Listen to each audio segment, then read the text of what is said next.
Que ontem vi uma fala do senhor nas redes sociais falando sobre Daniela Lima, quando ela menciona Renner, quando ela menciona Kit Lula. o Kit Lula, o Kit Lula, exato. E açaí. Aí eu queria. Aí o senhor fez uma análise, inclusive, do momento vivido por essas empresas do Kit Lula, de quem vai comer mais picanha, quem vai se vestir melhor, quem vai viajar mais, aeroportos lotados, enfim, que o pobre gosta de picanha, pobre gosta de se vestir bem, que o aeroporto vai parecer uma rodoviária. Me lembro da fala da Daniela Lima, mas a fala do senhor mostra de fato o que esse governo entrega 2 anos e meio depois. Queria que o senhor falasse sobre isso, professor. A fala da Daniela Lima revela bem o que acontece quando tu deixa a tua profissão de lado, no caso dela jornalismo, e vira cheerleader, né? Vira chefe de torcida. Destinado a passar vergonha em público, né? O mercado de empresas no Brasil e as empresas no Brasil estão sofrendo com a economia do presidente Lula, com a política econômica do presidente Lula. Porque, eu vou te dar um exemplo, semana passada, um deputado do PT aqui na Assembleia estava comemorando o recorde histórico da Bolsa de Valores brasileira em 139 mil pontos. Ora, pede para a Selic no período, porque isso dá 30% de rendimento, dá 26% de rendimento na Bolsa, nos 2 anos e meio de Lula.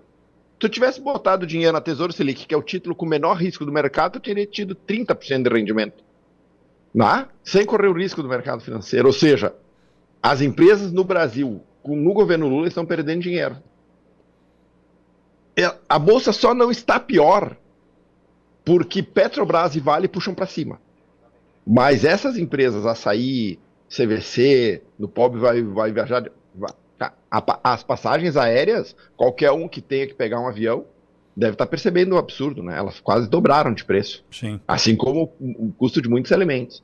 Então, esse é o problema da Daniela Lima. Ela resolveu ser chefe de torcida, né? Fazer uma participação catastrófica, tentando comemorar a eleição do Lula para passar vergonha. E assim, é data de aniversário, né? Isso aí foi em novembro, dia 1º de novembro. Então, 1º de novembro de 2023 fez 1 ano, foi um fiasco. 1º de novembro de 2024 fez 2 anos, fiasco continua, e 25 vai continuar fiasqueando. Essas empresas, as empresas no Brasil estão derretendo, principalmente essas empresas que são pequenas empresas, assim, no sentido de, assim, no âmbito do tamanho das empresas do mercado de capitais, elas são chamadas small caps. Então, ela está destinada a passar vergonha. 2025 vai ter a versão 3.0 desse fiasco. Vou atualizando o Kit Lula. Então, professor, nessa fala do senhor, o senhor menciona o percentual de queda no valor das ações dessas empresas, que naquele momento, em função da vitória dos Faria Limers, que queriam Lula no poder, né, que em nenhum momento mencionava quem seria o seu ministro da Economia ou Fazenda, a gente ficou sabendo aos 45 do segundo tempo que seria Fernando Haddad, que acho que é um assunto para a gente conversar na sequência, IOF, decisões tomadas, os cortes da última semana, enfim, mas desse momento... Ainda falando sobre esse kit Lula, o brasileiro não recebeu o kit Lula e as empresas derreteram também, não é, professor? Claro, a CVC em algum momento do ano passado chegou a se cogitar que ela poderia pedir recuperação judicial. Tá? A açaí ainda é do mercado de alimentos, né? Então ela ainda está sobrevivendo porque com a inflação, né, as receitas dela estão subindo. Já no caso da Renner, né, ela está sofrendo como o varejo brasileiro está sofrendo. Então as expectativas, né, em relação ao que Lula iria entregar e o que ele entregou, a distância é absurda, né? Há um abismo que separa a expectativa da realidade. A expectativa era de que o pobre ia voltar a comer picanha, a realidade é que ele não está conseguindo comprar carne de segunda, né? Ele está tendo que trocar a carne de final de semana por guisado de segunda. Não está conseguindo comprar nem laranja, porque a fruta mais barata no mercado, porque encher o carrinho hoje tá absurdamente caro. Ontem eu fiz uma live aqui nas minhas redes, eu faço toda terça-feira, e uma seguidora fez um comentário que foi o seguinte, ó. Ela disse, eu vou no mercado, eu primeiro ponho o essencial. para depois dar um segundo giro para ver o que eu consigo colocar com o que sobrou. Assim que tá. Esse é o Brasil de Lula. Né? Esse é o Brasil real. Não é o Brasil da propaganda, não é o Brasil de Nárnia, onde eles vivem, né? Nesse universo paralelo. Então, é isso. Né? Hoje Lula entregou o quê? Lula entregou endividamento para as famílias. Lula entregou a maior taxa de juros Selic dos últimos 19 anos. Lula está entregando uma inflação acima de 5,5%, com o petróleo, com o barril do petróleo abaixo de 60 dólares, com as commodities caindo. Ou seja, Lula está entregando caos e está entregando mais imposto. Tá? Então é óbvio que a popularidade do presidente Lula só piora, porque a vida de quem ele disse que ia melhorar só piora. Ela piora todos os dias. E o brasileiro sente isso. Ele sente quando vai no mercado, ele sente quando vai abastecer, ele sente quando ele daqui a pouco quer tirar férias e ele vê que está tudo caro, está caro a passagem aérea, está caro o hotel. Ou seja, o Brasil sob Lula é uma tristeza só. E essa é a única realidade que eles não vão conseguir escapar. Professor, e tem uma questão que acho que é interessante. Não é um momento de estar difícil porque estamos com cintos apertados, tem austeridade, tem um caminho, tem um planejamento. Né? É um momento difícil porque tudo deu errado. Veja a Argentina. O argentino, sucesso, as eleições próxima passada agora, sucesso a eleição para Javier Milei, porque mesmo diante ainda de toda a dificuldade vivida pelo argentino, tem um caminho, tem uma luz no fim do túnel, eles sabem para onde estão indo. O Brasil é uma nau à deriva, né?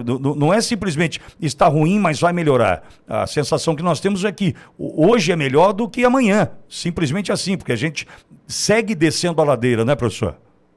Sim, porque a Argentina esse ano deve crescer, segundo o Fundo Monetário, quase 5,5%.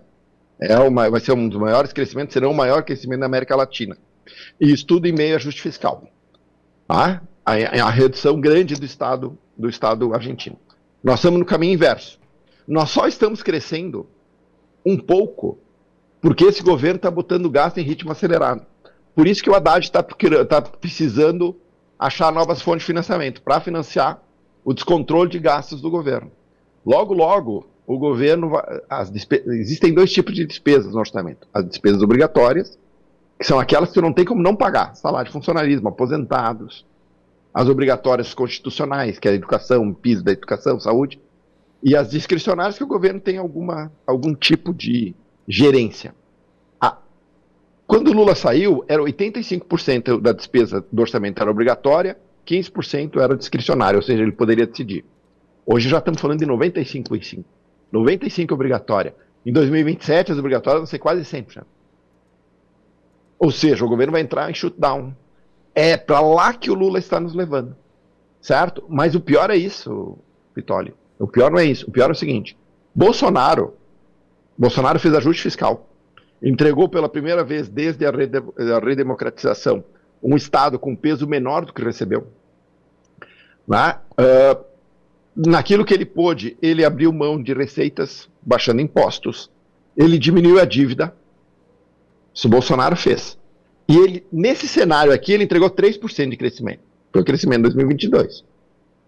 O ano passado, o nosso crescimento, com 2 tri a mais de dívida, o nosso crescimento com aumento de quase 2% do gasto público sobre o PIB, um empurro fiscal gigante, foi de 3,4%.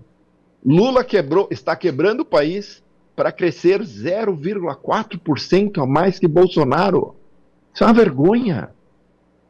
Eles acreditavam que o resultado da economia seria muito melhor. Eles implementaram tudo que deu errado, porque esse modelo dá errado. Eles tentaram implementar tudo que já tinha dado errado de novo, esperando que o resultado fosse diferente, mas não foi. A economia brasileira está exaurida. E aí isso é processo inflacionário, né? Então pensa o pobre. Às vezes aqui tem muito dessa informação e o governo também traz. Não, porque a renda real do trabalhador está subindo acima da inflação. A renda está subindo acima da inflação. Sim, o que eu estou ganhando a mais acima da inflação, eu estou pagando a mais de imposto e de juros. Quando eu vou comprar, falta dinheiro, não sobra. Então esse governo é o governo da falácia, ele tenta iludir. Por isso as redes sociais são importantes. Por isso o jornalismo independente é importante. Por isso que o jornalismo pago ele vai acabar. Porque se não fossem esse mecanismo, esse tipo de mentira que era contada lá atrás pelo governo teria colado.